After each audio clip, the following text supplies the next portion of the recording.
안녕하세요. 저는 경기도 외곽 도시에서 카페를 운영하고 있는 아이 둘 엄마입니다. 처음에 막막하기만 했던 카페도 개업 3년 차 넘어가니 익숙해지고 인터넷으로도 판매를 시작하니 매출 이익이 크게 늘어 요즘은 한 달에 순수익 700만 원에서 800만 원 정도 번답니다. 알바생 1명 고용하고 저는 거의 평일에만 일하니 주말에 아이들과 함께할 시간도 있고 돈도 버니 참 행복합니다. 물론 이렇게 되기까지 친정에서 큰 도움을 주셨어요. 감사한 마음을 늘 지니며 살고 있습니다. 카페를 창업하면서 친정이랑은 더욱 돈독해졌는데 시댁이랑은 사이가 완전 소원해졌어요. 아니, 거의 연락을 안 하고 산다고 봐야죠. 지난 명절에도 안 갔으니까요. 이혼한다고 난리친 이후로는 제가 안 가도 시댁에서 딱히 터치 없으세요. 남편도 저에게 며느리돌이 바라지 않고 그냥 이대로만 평화 유지하길 바라는 모양이에요. 이렇게 될 수밖에 없었던 참 기막힌 일이 있었답니다. 남편은 여동생이 있는 장남입니다. 신우는 남편보다 2살 어리고 저랑 동갑이에요. 곧 죽어도 저에게 새언니라고 부르지 않더군요. 항상 옳게 하고 저를 불렀습니다. 제 나이가 지금 30대 후반인데 신우는 결혼하지 않았어요. 그리고 자리도 못 잡아 다니는 회사가 자주 바뀌는 편이었습니다. 지역 이동도 어찌나 자주 하는지 분명 몇 달 전까진 서울에 살고 있었는데 명절에 만나 이야기해보면 부산에 가 살고 있다고 하더라고요. 그리고 그 다음 명절에는 대구에 가 있기도 했고요. 그런 식으로 종잡을 수 없는 사람이었고 워낙 실증을 잘 느껴 그런지 남자도 오래 못 만나더라고요. 저 결혼할 때까지만 해도 신우도 만나던 남자와 결혼 준비를 하는 것 같았는데 파혼하고 한동안 남자 안 만나는 것 같더라고요. 그런 신우를 어머님은 늘 딱하게 여기고 눈물 지으셨습니다. 에휴, 불쌍한 우리 딸.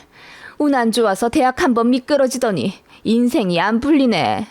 그때는 지 좋다는 남자도 있었는데 그놈이나 잘 잡아서 결혼시킬 걸 그랬나 봐. 걔가 지금 세무사인지 뭔지 하고 있다던데 그런 놈한테 시집 갔으면 지금 고생 안 하고 떵떵거리며 잘 살 텐데. 어머님은 그렇게 신우의 지난 날을 회상하며 신우가 운이 안 좋아 일이 안 풀린다고 하셨습니다. 그런데 대학에 아깝게 미끄러진 것도 아니고 신우는 원래 공부 안 하던 날라리였고 전문대 넣으면 붙었을 텐데 마음에 드는 과가 없다고 해서 그냥 대학 진학 안 하고 바로 알바했다고 들었어요. 그마저도 서너 달 하다 관두길 거의 10년 했다고 했고요. 대학도 안 갔는데 이렇다 할 경력도 없으니 취직하기 더 어려워지는 건 당연한데 어머님은 그걸 운이 없다고 표현하시더라고요. 게다가 자꾸 세무사 남자 이야기를 꺼내시는데 제가 그 얘기를 정확히 알아요. 신우를 좋아한 게 아니라 신우가 그 남자를 좋아했었어요. 그래서 고백을 했는데 까였고 신우가 오기가 생겨 딱 일주일만 사귀어보자고 했는데 그걸 그 남자가 응했나 봐요. 혹시나 해서 사귀어봤는데 역시나 신우가 별로인 걸 알고 일주일 조건 딱 되자마자 헤어지자고 했는데 신우는 세상 슬픈 시련 겪는 사람처럼 몇 달을 울고 불고 했다더군요. 그게 거의 20년도 다 되어가는 이야기인데 하도 남자가 없으니 어머님도 그 사람 얘기를 자꾸 꺼내며 아쉬워하시는 것 같았어요. 너무 당황스러웠지만 어머님의 신우 걱정이 대단해 보였기에 쉽사리 얘기를 꺼낼 수가 없었습니다. 신우랑 저랑 동갑이니 저도 안타까운 마음에 직장이라도 한 곳에서 진득히 다녀보자고 했어요. 그렇게 안정적인 직업을 갖게 되면 소개팅도 들어오고 그러니까요. 그렇게 조언을 했더니 신우가 올케가 내 입장 되어봤어? 나는 안 맞는 사람이랑 1초도 같이 못 있어. 그리고 난 남 밑에서 일 못하는 성격 같아. 나한테 자꾸 지시하면 너무 짜증나더라고. 라고 하길래 제가 사회생활이 다 그렇지 않느냐, 남의 돈 받는 게 그럼 쉬운 일이겠냐고 얘기했더니 시어머니가 저 멀리서 저희 얘기를 듣다가 한 걸음에 달려와 제 등짝을 때리더군요. 아무리 그래도 네 신우인데 무슨 조언을 하고 그러니? 가뜩이나 둘이 동갑인데 올케인 네가 먼저 조심해야지. 기분 상할 이야기는 하는 게 아니다. 라고 저를 혼내시더군요. 그때가 저 결혼한 지 2년 정도 되었을 때였고 저는 임신 중이었어요. 뱃속에 아이도 있는데 신우한테 사회생활 조언했다는 이유로 등짝 맞으니 세상 서럽더라고요. 남편도 그 얘기 듣고 화가 나서 시부모님한테 대들고 싸웠다가 한 1년 시댁이랑 왕래 안 한 적 있습니다. 아예 안 보고 살 거라고 큰 소리 뻥뻥 치시더니 제가 아이 낳으니 손주 보고 싶어서 슬그머니 연락하시더라고요. 아무튼 그런 시댁이라 제가 정이 붙을 수가 없었습니다. 그리고 신우 때문에 자꾸 시댁에 돈을 들이게 되었어요. 참고로 시댁은 지방에 있는 현재 시세 1억 2천짜리 작은 아파트 하나와 아버님 연금으로 노후 준비를 끝내신 상태이고 아버님 연금이 그리 많지 않기 때문에 어머님도 환갑 다 되실 때까지 일을 쉬지 못하고 부업하시며 돈을 버셨어요. 아마 어머님마저 일 관두시면 두 분이 연금으로 사셔야 하는데 200만 원도 안 되기 때문에 많이 아끼셔야 하거든요. 그런데 어느 순간부터 매번 돈 없다 타령을 하시더라고요. 이상해서 자세히 여쭤보니 신우한테 월 70만 원씩 준다 하시는 거예요. 다 큰 성인한테 왜 아직도 용돈을, 그것도 70만 원이나 주냐고 남편이 물으니 신우가 꽤 오래전부터 일을 못하고 있는 상태라고 하더군요. 그때가 저는 둘째 아이까지 낳은 35살이었고요. 남편도 듣다 못해 답답해서 신우한테 직접 연락해 일 좀 하라고 잔소리 하더군요. 참고로 저희 결혼할 때 예단 문제 때문에 신우랑 남편이랑 크게 싸워서 사이가 별로 안 좋습니다. 양가에서 1원도 지원 안 받고 결혼하기로 합의한 상태였고 당연히 예물 예단도 다 생략하기로 결정했습니다. 둘 다 돈이 많지 않기 때문에 신혼집에 영혼까지 다 쏟아 부어야 했거든요. 그런데 신우가 아무리 그래도 자기는 가방 하나는 받아야겠다며 난리를 쳤어요. 저는 말도 안 된다고 했죠. 돈 아끼려고 양가 부모님들한테도 뭐 안 드리고 저도 예물 예단 안 받고 결혼하는데 신우가 뭔데 가방을 받겠다고 난리인지요. 남편도 생각이 저랑 같았던지라 신우한테 말도 안 되는 소리 하지 말라고 했어요. 그랬더니 신우가 제 남편더러 벌써부터 여자한테 잡혀 살면 어떻게 하냐며 선 넘는 소리를 했더라고요. 그 바람에 남매 싸움이 심하게 났고 남편이 그 이후로 결혼 생활 내내 신우한테 개인적으로 연락 안 했어요. 그런데 신우가 일도 안 하고 연금 받는 부모님한테 돈 탔으니 이건 안 되겠다 싶어 남편이 오빠로서 개입을 한 거죠. 그런데 이번엔 어머님이 나서서 신우 쉴드를 치시더라고요. 네 동생이 이렇게 살고 싶어서 사니? 일도 안 풀리는데 어떻게 해 그럼? 2년 맞는 마땅한 회사가 없으니까 자꾸 관두는 것 아니야. 너는 오빠로서 네 동생한테 실질적으로 도움 준 적이 있기나 해? 용돈을 한번 줘봤어? 회사를 소개시켜줘봤어? 그 말에 남편이 다 큰 동생 용돈을 왜 주고 지 앞가림을 자기가 알아서 해야지 왜 자기가 취직을 시켜줘야 하냐며 따졌죠. 어머님은 울면서 그러셨어요. 네 동생 아무래도 앞으로도 결혼을 못할 것 같고 마땅한데 취직도 못할 것 같은데 니들 부부가 좀 걷어주고 살아야 할 판이다. 우리가 살면 얼마나 살겠니? 앞으로 20년을 살지 10년을 살지 모르는 일인데 제발 네 동생 좀 불쌍하게 생각해주고 잘해주면 안 되겠니? 정말 기가 차더라고요. 미성년자도 아니고 본인이 그렇게 살아온 삶을 저희더러 어쩌라는 건지. 저도 회사 다니는 거 쉽지 않았어요. 복지 좋은 대기업이나 공무원도 아니라서 아이 둘 낳고 육아휴직 눈치 보고 써가며 사무실 제자리 지키는 거 너무 힘들었다고요. 그런데 저는 뭐 쉽게 사는 줄 아시는지 자꾸만 저와 신우를 비교하며 쟤는 운 좋아서 편한 직장에서 오래 버틴 데다 남편도 있고 애도 둘이나 낳아 어엿하게 가정 이뤘으니 나중에 효도받으며 편하게 살겠네. 난 우리 딸만 생각하면 마음이 아파서 밥도 안 넘어간다. 라고 하시는데 정말 황당하더라고요. 그래서 시댁이랑은 웬만하면 한 끼 이상 안 먹고 시간을 오래 안 보냈어요. 시간이 길어지면 불쌍한 신우 인생 타령하시며 저희더러 좀 도와달라는 식으로 애절한 눈빛을 쏴대셨거든요. 그래서 저도 둘째 낳고 회사 관두게 된 상황이라 정말이지 제 코가 석자인 상황이었어요. 그래서 용돈은 꿈도 꾸지 말라고 시댁에 단호하게 이야기했더니 시무가 저에게 한동안 오래 삐졌습니다. 그러거나 말거나 신경 안 쓰고 있었죠. 그즈음 친정에서 오랫동안 골치 아프게 소송하고 있었던 땅 상속 문제가 해결되어 친정아빠 앞으로 3억 2천 정도 들어오게 되었습니다. 그래서 나중에 어떻게 될지 모르니 저랑 제 동생에게 미리 재산 증여 해주고 싶다며 1억 정도씩 주겠다 하셨죠. 나중에 주는 것보다는 지금 당장 돈들이 필요한 나이이니 현실적으로 빨리 해주는 게 낫겠다 판단하신 거예요. 너무 감사했습니다.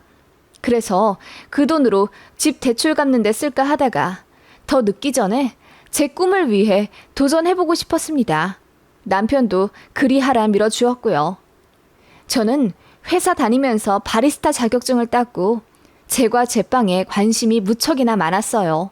그래서 꼭 베이킹 카페를 운영해보고 싶었습니다. 친정에 말씀드리니 카페 차리는데 도움을 주겠다 하시더라고요. 제가 사는 곳이 경기도이긴 하지만 서울 인접한 땅값 비싼 곳도 아니라 도전하는데 크게 무리가 없어 보였어요. 그래서 집 근처로 목 좋은 곳 잘 탐색해 본 후 보증금 5천에 월세 50만 원짜리 1층 상가를 계약해 카페를 차렸답니다. 친정 부모님께서 가게 집기 구입하는데 도움을 주셨고 보증금도 빌려주셨어요. 그래서 도합 8천 후반 도와주셨네요. 너무 감사했어요. 그렇게 저는 카페 사장님이 되었네요. 커피 위주가 아닌 베이커리 맛집이 되고 싶었고 인터넷으로도 판매하려고 루트를 많이 고민했습니다. 첫 달은 당연히 적자였죠. 그래도 그 다음 달부터는 조금씩 입소문이 나서 그런지 50만 원, 130만 원 이런 식으로 차츰차츰 수익이 나기 시작했어요. 돈도 돈이지만 점점 자리 잡아가는 제 가게의 모습에 뿌듯하더라고요. 인터넷 주문도 많이 들어와서 처리하느라 많이 바빴지만 행복했습니다. 그런 제 모습에 친정 부모님께서는 저 대학 합격했을 때보다 더 기뻐하셨어요. 제가 좋아하는 일을 찾아 꿈을 실현하고 있으니 누구보다 응원 많이 해주셨고요. 남편도 집안일 열심히 하고 애들 잘 보는 걸로 저를 격려해 주었네요. 시댁에서도 관심을 많이 가져주시더라고요. 특히 시어머니가 저 창업 초창기부터 하나부터 열까지 꼬치꼬치 다 캐물어 보시더군요. 보증금부터 월 관리비, 사업자 등록, 재료 사입 같은 것까지 아주 세세하게요. 신우도 카페 차리는 것에 관심이 있어서 저 하는 것 보고 괜찮으면 하나 차려주고 싶다 하시더라고요. 그래서 도움 되시라고 자세히 알려드렸습니다. 그랬더니 돈이 이렇게나 많이 들어가는 줄 몰랐다며 난감해 하시더라고요. 그래서 보증금 제외하면 그렇게 많이 들어가는 것도 아니고 만약 망하게 되면 중고로 팔 수 있으니 나쁘지 않다고 설명도 해드렸죠.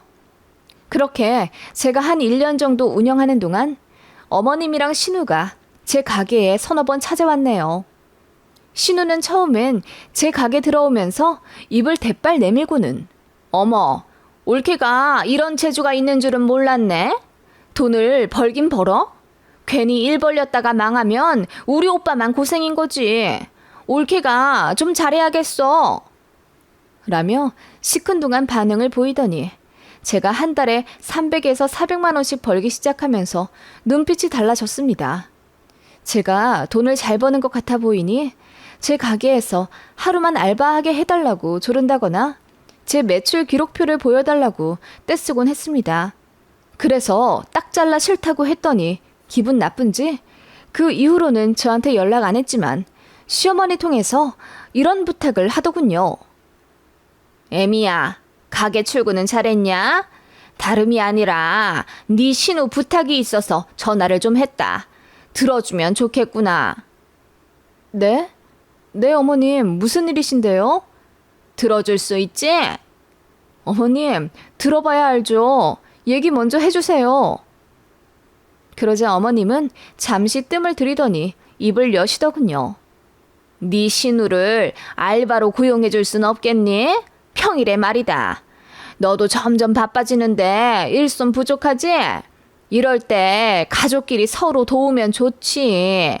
우리 딸도 돈 좀 벌어야 하는데 곧 죽어도 회사는 나가기 싫다 하는데 네 가게에서 알바하면서 카페 일 좀 배워보는 게 좋을 것 같아서. 어머님, 저는 가족끼리 같이 일하고 싶지 않아요. 그리고 아직은 알바 안 써도 되고요. 그리고 아가씨 집이랑 여기는 꽤 먼데 출퇴근은 어떻게 하려고 알바를 한다는 거예요? 니들 집에서 다니면 되지. 평일에만 있다가 주말에 집에 내려오고. 네? 그건 절대 안 되죠. 제가 놀라서 딱 잘라 거절했습니다. 제 귀를 의심했어요. 알바하는 건 둘째치고 저희 집에 들어와 합가를 하겠다니요. 사이가 좋은 신호도 아닌데 너무 어이가 없었습니다. 제가 단칼에 거절하니 어머님이 서운하다며 생각이라도 해보지 그러냐 하더군요. 저는 무조건 싫다고 했습니다. 그랬더니 알겠다 하셨는데 며칠 뒤에 또 연락하시더군요. 그때는 남편 시켜 대신 전화받게 했습니다. 남편이 더 길길이 날뛰며 그게 무슨 망언이냐고 화를 내더라고요. 다신 얘기 꺼내지 말라고 하고 전화 끊는 것까지 봤는데 그 다음 주에 대박 사건이 터졌습니다. 오픈 준비하고 있는데 누군가 씩씩거리며 들어오더라고요. 그래서 놀라 나가보니 시어머니랑 신우였습니다. 무슨 일이세요? 연락도 없이 이 아침부터 갑자기. 그러자 신우가 대뜸 소리 지르더군요. 네가 그렇게 잘났어?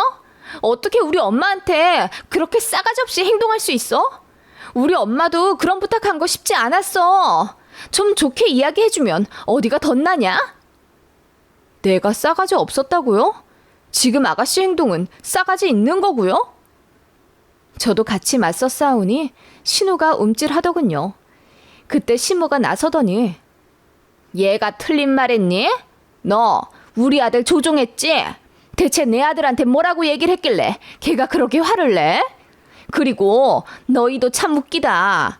남도 아니고 여동생인데 좀 짠하게 생각하고 걷어주면 어디가 덧나? 그리고 넌 어떻게 너만 생각하냐? 라고 하시는데 정말 어이가 없더군요. 조종이요? 아니, 막무가내 아가씨를 우리 집에 보낸다고 하질 않나. 알바를 시켜달라고 하니 애들 아빠가 더 창피해 하던데요? 그러니까 화를 냈겠죠. 내가 그리 말하라 시켰겠어요? 그리고 생각해보세요. 아무리 가족 사이라도 알바로 고용하는 건 다른 문제인데 저도 근태를 봐야 하지 않겠어요? 아가씨가 회사를 진득하니 다닌 적이 있긴 하냐고요. 성실하지도 않고 나한테 막말하는 걸로 봐서 싸가지도 없는데 제가 뭘 보고 아가씨를 믿고 알바를 시켜요? 저도 화가 나서 소리를 지르며 대들었습니다. 그랬더니 신우랑 시모 둘 다 입이 쩍 벌어지며 당황해 하더군요. 저는 늘 조용조용한 사람이었고 웬만하면 참는 올케이자 며느리였거든요. 잠시 뒤 시모가 정신을 차린 듯 저에게 삿대질을 하며 너는 그래서 안 되는 거야.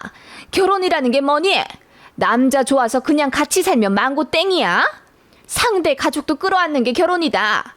니들끼리 잘 먹고 잘 살려고 하는 건 결혼이 아니라 이기적인 거라고. 네 신우가 자리를 잡아야 온 가족이 행복한 거지. 딱한 네 신우는 생각도 안 하니? 나 같으면 알바가 뭐야. 어느 정도 자리 잡았으면 네 신우한테 카페를 넘겨주겠다. 너는 얼마든지 회사 다시 취직할 수 있잖니. 누가 봐도 네 신우 사정이 더 급한데 어쩜 너만 생각하니? 그 말에 저는 어안이 벙벙해 머리가 띵하더라고요.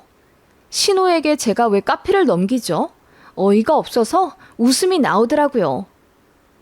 제 친정에서 이 카페 차리는데 도움 준 거 아시고도 그런 말씀이 나오세요, 어머님? 그러자 어머님이 잠시 잊었다는 듯 당황해 하시더군요.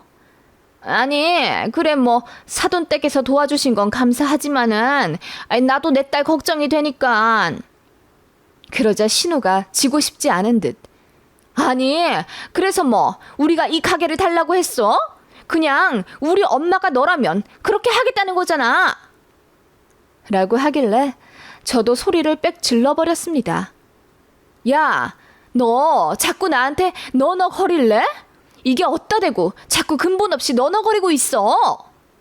그러자 신우랑 시모가 일동 얼음이 되어 아무 말 못하더군요. 네가 자리 못 잡은 게 내 탓이야? 네가 의지가 없는 걸 나더러 뭐 어떡하라고. 그리고 그렇게 키운 어머님 잘못도 커요. 난 이 집에 시집 온 죄밖에 없어요.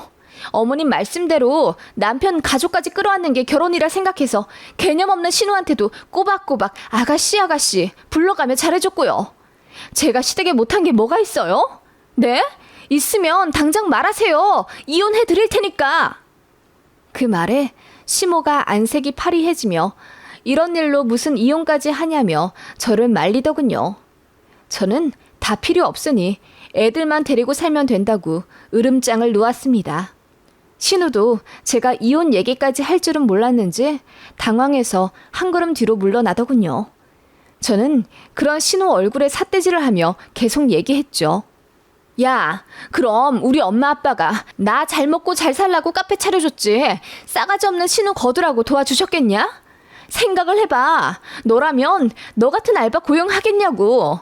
얼마나 힘들게 자리 잡은 카페인데 내가 미쳤어? 여기저기 그만 빌붙고 살아. 한심한 인간아. 저는 참았던 말을 모두 쏟아냈습니다. 그리고 어머님한테도 소리쳤죠. 카페에 대해 물어보셨던 이유가 그거였어요? 저더러 카페 신우한테 넘기라고요? 무서워서 이 집안 며느리로 더 못 있겠네요. 어머님이야말로 이기적인 거죠. 어머님 자식만 자식이에요? 네? 아니, 나는 너도 가족이라고 생각하고 그런 거지. 가족끼리는 원래 콩 한 쪽도 나눠 먹는 거니까. 어머님 그 말에 너무 어이가 없어서 제가 푸하하 웃어버렸습니다. 어머님, 저는 시댁에서 콩 한 쪽 나눠준 걸 본 적이 없는데 뭘 저한테만 나눠달라는 거예요? 이게 어머님이 말씀하시는 가족이에요? 갑질 아니고요? 저는 목에 핏대를 세우며 시모에게 퍼부어 버리고는 바로 빗자루를 휘둘러 시모와 신우를 내쫓았습니다. 경찰 부르기 전에 빨리 나가라고요. 그랬더니 신우는 금방이라도 울음이 터질 것 같은 벌개진 눈으로 시모를 잡고 나가더군요. 상처를 받든 말든 내가 알 바 아니었습니다. 저는 바로 남편한테 전화해 자초지종 다 이야기했고 이제 시댁 더는 못 갈 것 같으니 남편더러 정하라고 했어요. 이혼할 건지 말 건지요. 그랬더니 남편이 바로 사과하대요. 저는 남편이 혹시라도 왜 자기 엄마랑 동생한테 그런 식으로 이야기했냐며 타박하면 바로 이혼 감행할 작정이었거든요. 남편은 저에게 정말 미안해했고 또 창피해했습니다. 쥐구멍이 있다면 들어가고 싶은 심정이라고 했고요. 저는 다신 시댁 안 간다고 했어요. 전화도 안 할 테니 자식 노릇은 혼자 하라고 했죠. 남편도 알겠다고 했습니다. 그 이후로 시댁이랑 완전 연 끊었네요. 지금 2년째인데 너무 행복합니다. 어머님이랑 신호 망언 들을 필요가 없어서 귀가 상쾌하고 명절이나 어버이날 전에 시댁 갈 생각에 항상 심란했는데 이제 그럴 필요 없어서 좋네요. 제 가게 정신없이 운영하니 시댁 생각에 우울해할 시간도 없고요. 시모에게는 몇 번 연락이 왔었어요. 처음에는 저더러 너무하다고 당장 사과하러 오라고 장문의 카톡을 보내셨더라고요. 남편한테 바로 보여줬죠. 어머님이 사과하러 오셔도 모자랄 판에 내가 가야겠냐고 하니 남편이 아무 말 못하더군요. 그 이후로도 몇 번 전화가 왔지만 제가 다 쌩깠습니다. 그랬더니 몇 달 전에 미안하다고 문자 오더군요. 답장은 안 했고요. 그냥 이대로 살고 싶습니다. 저희 시어머니랑 신우 같은 경우 보셨나요? 저는 창피해서 어디다 말하지도 못하겠네요. 그래도 마지막에 신우한테 다 퍼붓고 끝나서 얼마나 속 시원한지 몰라요.